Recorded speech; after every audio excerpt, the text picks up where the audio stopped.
You have read the books, you have watched the videos. You know about habits, systems, mindset, discipline. You could probably explain dopamine, deep work, and the 2-minute rule to a stranger on the street. And yet, nothing has changed. Not really. The goals are still the same ones from last year. The projects are still sitting in draft. The version of yourself you keep describing, still somewhere in the future. Most people who feel stuck blame the wrong thing. They say they need better information, a better strategy, a better time to start. But here's the truth that nobody wants to say out loud. The problem is not that you do not know enough. The problem is that knowing has become a substitute for doing. And the smarter you are, the easier it is to fall into this trap. This is not a video about working harder. It is about understanding why intelligence, the very thing you rely on, might be the reason you are not moving. The most common type of stuck is not laziness. It is not confusion. It is a very specific pattern, and it has a name: overanalysis, perfectionism, fear of failure dressed up as research. Smart people do not procrastinate the same way everyone else does. They do not sit on the couch doing nothing. They stay busy, they read more, they plan more, they optimize more. They are always preparing, always refining, always almost ready, and it looks productive from the outside. But on the inside, they know nothing is actually moving. Think about the last time you were on the edge of starting something real, a business idea, a creative project, a difficult conversation you needed to have. What happened right before you did not start? For most smart people, the answer is the same. A thought appeared. But what if I am missing something? But what if I am not ready yet? But what if I start and it does not work? And so you went back to research mode. One more article, one more course, one more plan. That thought, that reasonable, intelligent, responsible-sounding thought, is not caution. It is fear wearing the costume of wisdom. Here is something that took researchers decades to properly understand. The brain does not experience the fear of failure and the fear of embarrassment differently from physical danger. To your nervous system, the risk of starting something and being wrong feels similar to a threat. And a smart brain is very good at generating reasons to avoid threats. That is actually what intelligence is partly designed to do. Identify risk, model outcomes, protect the self. In survival situations, that is an incredible advantage. In creative and professional life, it becomes a prison because the brain cannot tell the difference between a real threat and a perceived one. And every time you avoid starting, your brain registers that as good, threat avoided, we are safe. The avoidance gets reinforced, the cycle deepens, and here is the part nobody admits.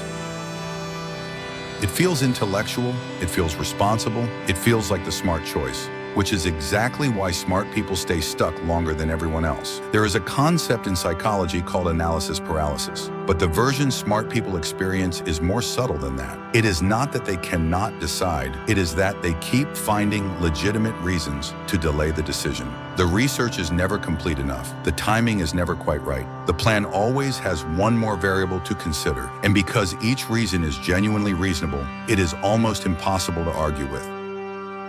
Try telling a smart person their research is excessive. They will explain exactly why it is not. Try telling them the plan is good enough to start. They will show you the 3 things that could still go wrong. The intelligence that should accelerate them is being used to defend the stillness. That is the trap.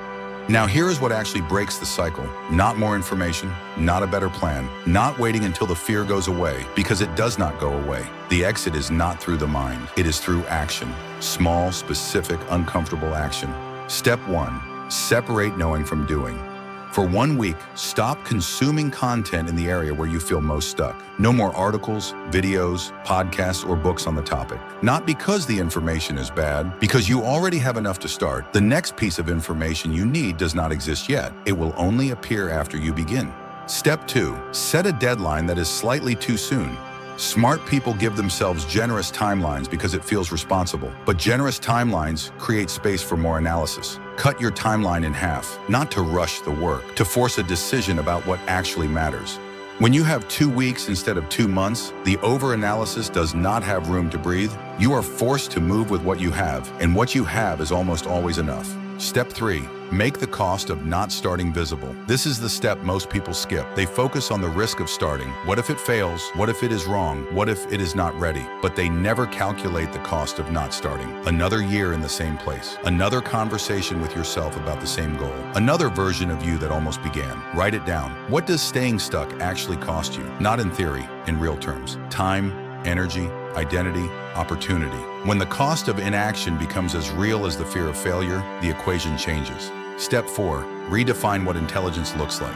Smart people are attached to being right. They want to think things through completely before committing, because being wrong feels like a failure of intelligence. But in real life, the most intelligent move is often the one that generates the most information fastest. And the fastest way to generate information is to start. A rough version that exists teaches you more than a perfect version that does not. A conversation you had imperfectly gives you more than the one you rehearsed but never had. Action is not the opposite of thinking. For the kind of stuck that smart people experience, action is the most advanced form of thinking available.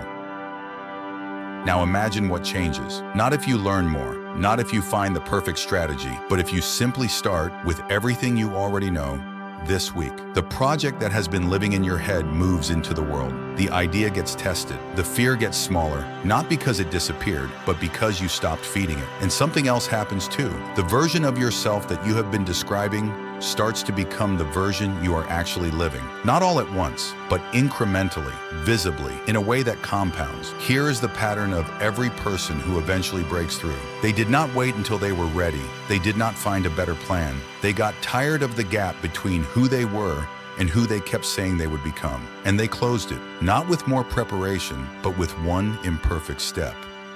You already know enough. You have known enough for longer than you want to admit. The next chapter of your life is not waiting for more information. It is waiting for you to decide that starting imperfectly is better than staying stuck brilliantly. Do one thing today, not tomorrow, not after the next video, today. And if you are in the middle of figuring this out right now, I am rooting for you, even from afar.